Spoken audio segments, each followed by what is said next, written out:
everyone, and welcome to Learn with Mrs Nakhle. Today I'm going to be reading another book from my favourite author, Anthony Browne. This one is called Little Frida. It is a story of Frida Kahlo. The artwork of Frida Kahlo inspires Anthony Browne to write this book. The stunning illustrations tell the story of a lonely young girl who discovers the power of imagination to set herself free. A tribute to an iconic artist exploring themes of belonging, creativity, and hope. I hope you enjoy it as much as I did.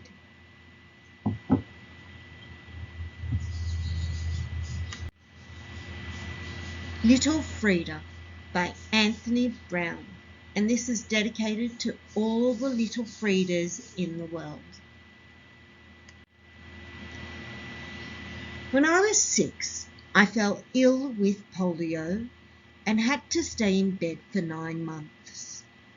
It was extremely painful, and when I eventually got better, I could only walk slowly with a limp. Other children laughed and made fun of me, calling me peg leg whenever I walked past. I tried to hide my thin right leg with 3 layers of socks, but it didn't fool anybody. I was different, and being different made me an outsider. My father was a photographer, and sometimes he let me help him in his studio. I coloured up many of his black and white photographs. Although it was boring work, I loved being together with him. Most days, though, in spite of having 3 sisters, I played on my own.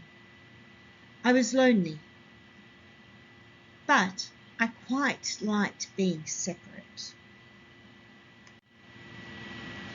When I slept, I dreamed of flying. I longed to really fly. I thought about it all the time, and for my 7th birthday, I asked my parents for a toy plane. For days, I could think of nothing else but flying right around the world. But when the day finally came, these wings were all I got. I didn't want to show my disappointment, so I kept the stupid wings on and ran to my room. As I breathed on the window, it slowly became misty with condensation. I idly drew a shape on the glass with my finger. Then I added a handle, and suddenly it was a door. I opened the door and stepped through it. I was free.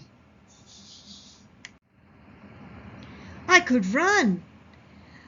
I ran and ran and ran until I was completely exhausted.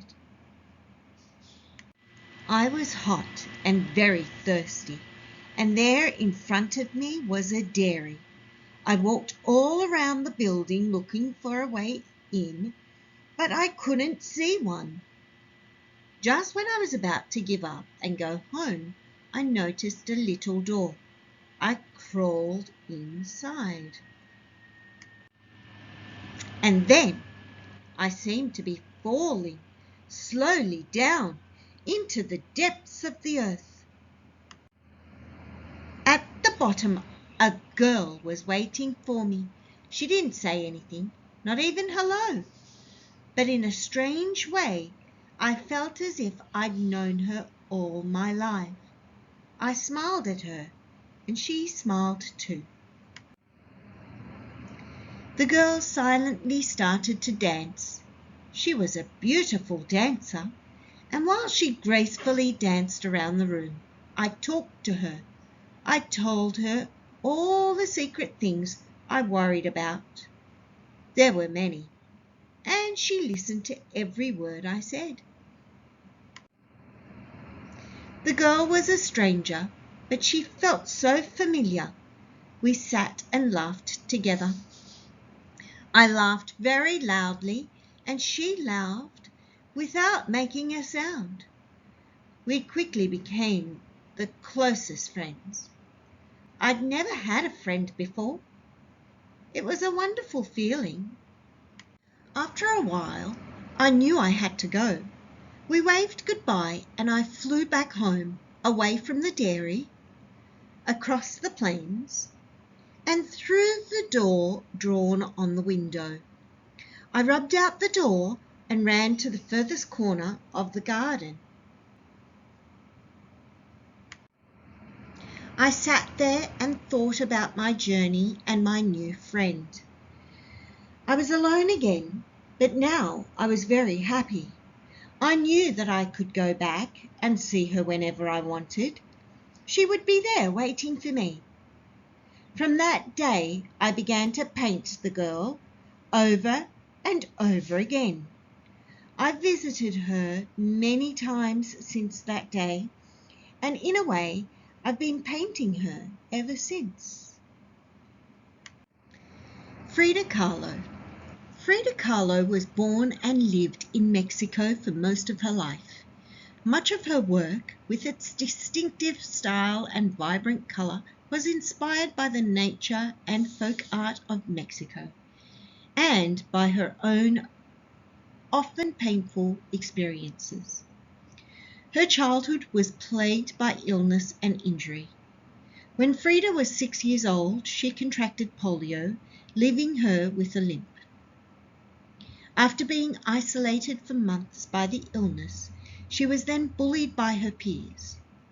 Then, as a teenager, Kahlo suffered near-fatal injuries in a bus accident, which caused her severe health problems for the rest of her life. These experiences meant that Frida was acutely conscious of her otherness and the difference between her inner and outer worlds.